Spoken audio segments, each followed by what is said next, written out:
Greetings folks, welcome back to the Seth Show, and today I will be sharing with you my thoughts on the one and only Mere Christianity by the great and marvelous C.S. Lewis, one of the great Christian slash theologian giants of the 20th century.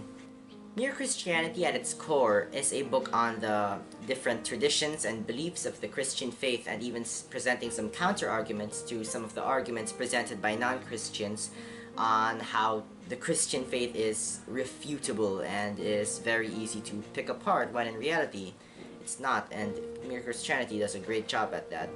Now, let me tell you a bit about myself. I really like to look into YouTube videos of agnostics or atheists trying to refute the Christian faith, presenting the different arguments on how the Bible contradicts itself, or on how the universe, the Earth wasn't made 6,000 years ago, or a lot of other anti-Christian, anti-Bible ideas like evolution and the Big Bang.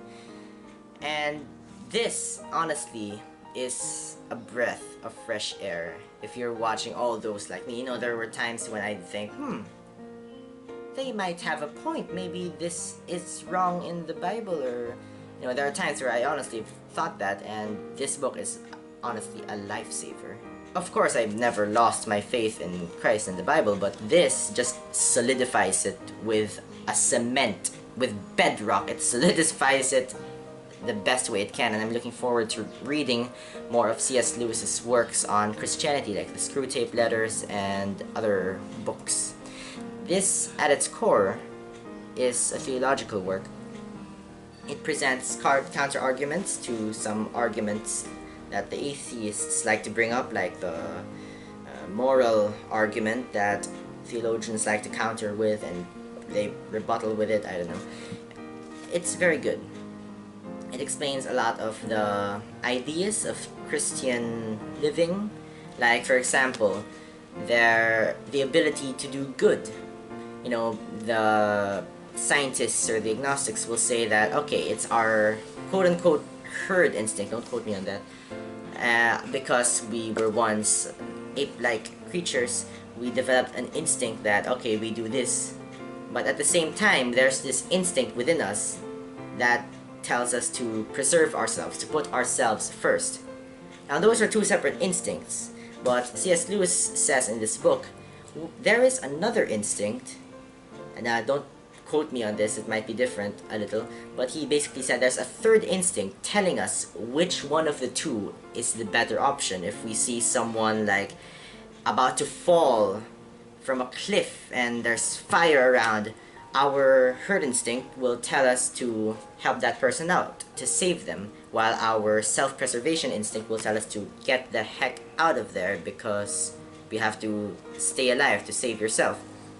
While there's a third instinct, C.S. Lewis is arguing here, that tells us that the instinct to save that person is the good one. It's the one that's telling us, yeah, it's right.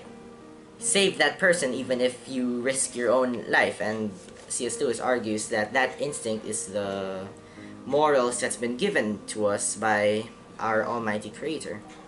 Now, don't quote me on that. As I've said several times before, I might be getting it slightly wrong, but that was my understanding from this. It also talks about relations, social relations with spouses and stuff, but I won't get into too many details because it's a rabbit hole. It's just so good.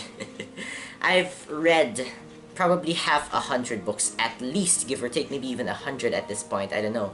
And this has to be one of the finest works I've ever read, not only because of the ideas it presents, but also the way it's written. C.S. Lewis was a masterful writer.